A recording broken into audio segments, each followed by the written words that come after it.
على رسوله الكريم اما بعد فاعوذ بالله من الشيطان الرجيم بسم الله الرحمن الرحيم عنه قال رسول الله صلى الله عليه وسلم تعلموا القرآن فاقرؤوه فإن مثل القرآن لمن تعلم فقرأ مقام به كمثل جراب محشوب مسكا تفوح ريحه كل مكان ومثل من تعلمه فرقد وهو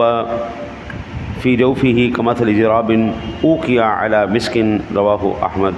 رواه الترمذي والنسائی وابن ماجہ۔ حضرت ابو ہریرہ رضی اللہ تعالیٰ عنہ سے روایت ہے، فرماتے ہیں کہ رسول اللہ صلی اللہ علیہ وسلم نے ارشاد فرمایا قرآن سیکھو اور اسے پڑھا کرو، کیونکہ قرآن سیکھے جو بندہ اور اس کی قرأت کرے اور اس پر عمل کرے، اس کی مثال اس تھیلے کی سی ہے جس میں مشک بھرا ہو، خوشبو بھری ہو، اور جس کی خوشبو ہر جگہ مہک رہی ہو، اور جو اسے سیکھے پھر سویا رہے، اس طرح کہ اس کے سینے میں قرآن ہو، وہ اس تھیلے کی طرح ہے جو مشک پر سر بند کر دیا گیا ہو۔ اس کو امام ترمذی نے، نسائی نے، ابن ماجہ نے نقل کیا۔ قرآن پاک اس میں کوئی شک نہیں کائنات کی سب سے خوبصورت خوشبو ہے۔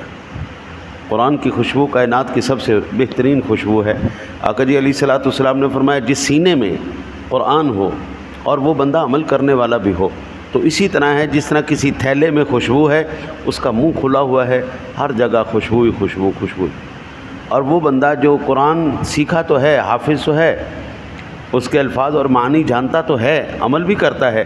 لیکن وہ آگے کوئی تبلیغ وغیرہ کوئی ایسا سلسلہ،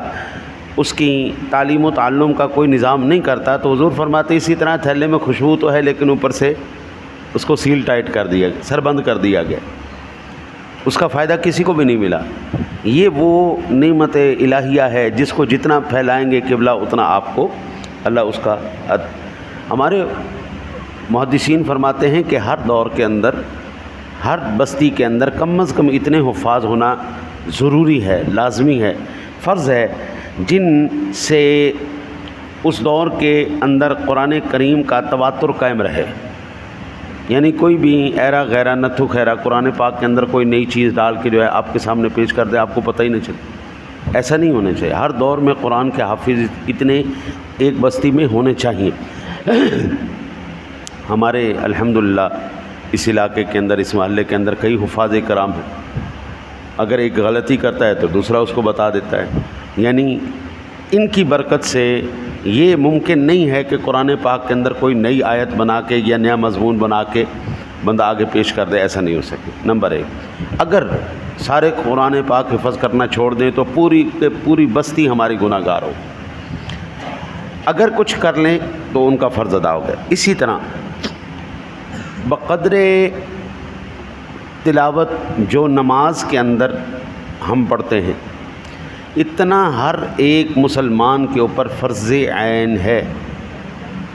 جتنا ہم قرآن پاک نماز کے اندر تلاوت کرتے ہیں، اتنا سیکھنا صحیح طریقے سے ہر ایک بندے کے اوپر فرض عین ہے۔ اور اگر کوئی ساتھی اتنا قرآن نہیں سیکھتا، میں آپ کو عرض کروں، ایک لفظ ہے ہا کاف میم، اب یہ حکم بھی پڑھا جا سکتا ہے، حکم بھی پڑھا جا سکتا ہے، حکم بھی پڑھا جا سکتا ہے۔ حکم حکمت فلسفہ، حکم جج قاضی، حکم آرڈر۔ اب آپ دیکھ لیجئے کہ صرف زیروں زبروں کی تھوڑی سی تبدیلی ہوئی، قوف کیف، یہ بڑے خوفناک قسم کے معنی تبدیل ہو جاتے۔ لہٰذا اگر کوئی ساتھی اتنا قرآن بھی نہیں سیکھتا تو ہر نماز میں وہ ساتھی گناہ گار ہو رہا ہے، کیونکہ اتنا سیکھنا اس کے اوپر فرض عین تھا۔ نماز فرض ہے، جو نہیں پڑھتا ثواب تو نہیں ملے گا نا، گناہ ہی ملے گا نا۔ قرأت فرض ہے، جو نہیں کرے گا، دیکھیں نا جی، آپ سے یہ نہیں کہا گیا کہ آپ سارا قرآن پاک حفظ کریں، نہیں، آپ اتنا حفظ کریں جس سے آپ کی نماز پوری ہو۔ مثلا سورہ فاتح شریف ہے، 5-6 صورتیں چھوٹی چھوٹی، بندہ سورہ اخلاص کر لیتا ہے، قل هو اللہ احد، تبت یدا کر لیتے، اذا جاء نصر اللہ، انا اعطیناک الکوثر والعصر، ایک ایک ڈیڑھ لائن کی صورتیں بھائی یہ بندہ کر لے، قل اعوذ برب الفلق، قل اعوذ برب الناس، یہ پانچ چھ صورتیں آپ یاد کر لیں،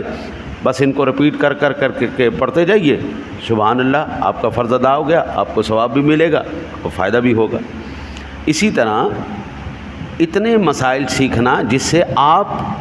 کی زندگی سے متعلقہ مسائل حل ہو سکیں، اتنا مسائل سیکھنا بھی فرض عین ہے، باقی مکمل عالم بننا فرض کفایہ ہے، وہ چند بھی بن گئے تو فرض ادا ہو جائے گا۔ یہ چیزیں خصوصاً جو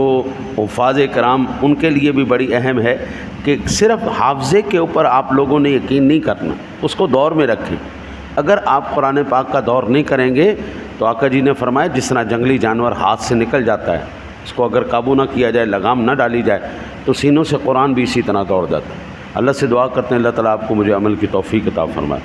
اللہم صلی علی سیدنا و مولانا محمد مبارک وسلم۔